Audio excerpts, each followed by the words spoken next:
Ready start. यह सवाल लंबे समय से विवाद का विषय बना हुआ था कि अमान्य विवाह की स्थिति में पैदा बच्चे को पिता की संपत्ति में हिस्सा मिलना चाहिए या नहीं।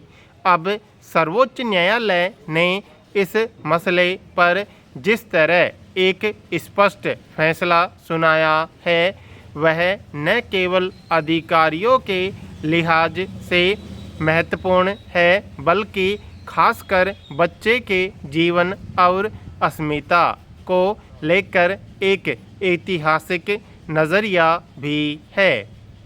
करीब 13 साल पुरानी याचिका पर फैसला सुनाते हुए सर्वोच्च न्यायालय ने कहा कि शून्य या अमान्य ठहराए गए विवाह से पैदा बच्चे को भी वैध माना जाएगा।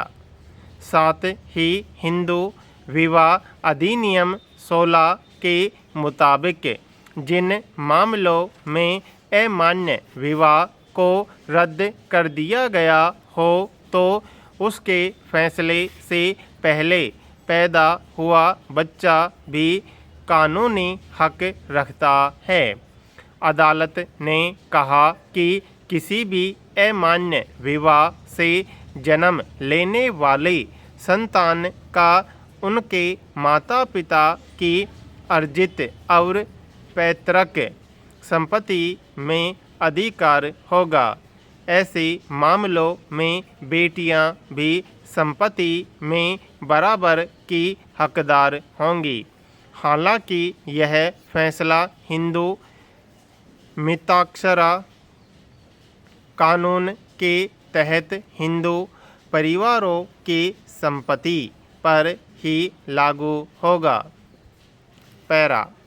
दरअसल भारत में विवाह की कानूनी व्यवस्था में पहली पत्नी के रहते दूसरा विवाह और उससे जन्म लेने वाली संतान को लेकर आम सामाजिक दृष्टि और उसके कानूनी अधिकारों को लेकर एक जटिल परंपरा कायम रही है। अब तक प्रचलित व्यवस्था में विवाहित पुरुष के किसी अन्य स्त्री से विवाह को कानूनी दर्जा नहीं दिया जाता है। इस तरह ऐसे संबंधों में जन्म लेने वाले बच्चों को लेकर भी लोग कई तरह की गलत धारणा के शिकार होते हैं। मसलन आमतौर पर ऐसी स्थिति में बच्चे को अवैध कह दिया जाता है। इससे उपजे भावनात्मक या मानसिक दंश को सिर्फ वही समझ सकता है जो इसकी पीड़ा से गुजर रहा होता है।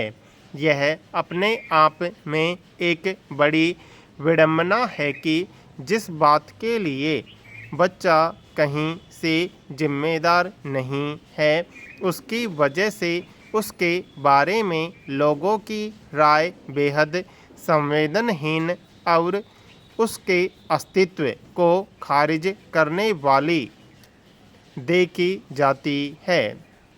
अवैध होने के आरोप और इससे जुड़ी पहचान बेहद अपमानजनक और पीड़ादायक भी होती है जो किसी भी व्यक्ति के स्वाभाविक जीवन को बाधित करती है।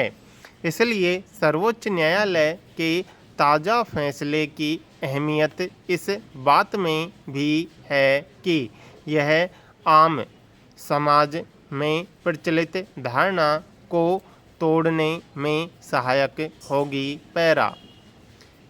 इसके अलावा समाज और कानून की नज़र में अमान्य विवाहों की स्थिति में पैदा बच्चे के अधिकारों को लेकर भी जटिल व्यवस्था रही है कि ऐसे बच्चे को पिता की संपत्ति में हिस्सेदारी मिले या नहीं।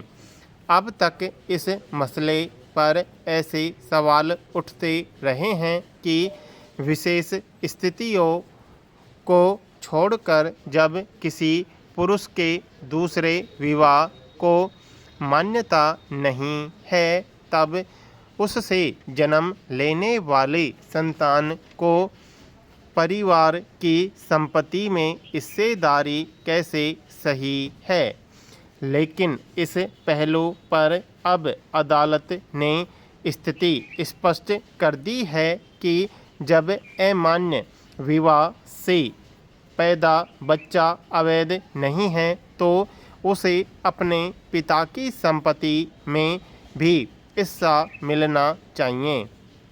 अमान्य विवाह को भले कानूनी और सामाजिक दृष्टि से मंजूरी न दिए जाने की व्यवस्था रही है, लेकिन ऐसे रिश्ते में बच्चे के जन्म को अवैध न मानकर माता पिता के संबंध से स्वतंत्र रूप से देखा जाना चाहिए।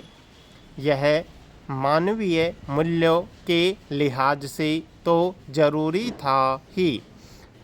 अब सर्वोच्च न्यायालय ने कानूनी कसौटी पर भी इसे व्यवस्था का रूप दे दिया है।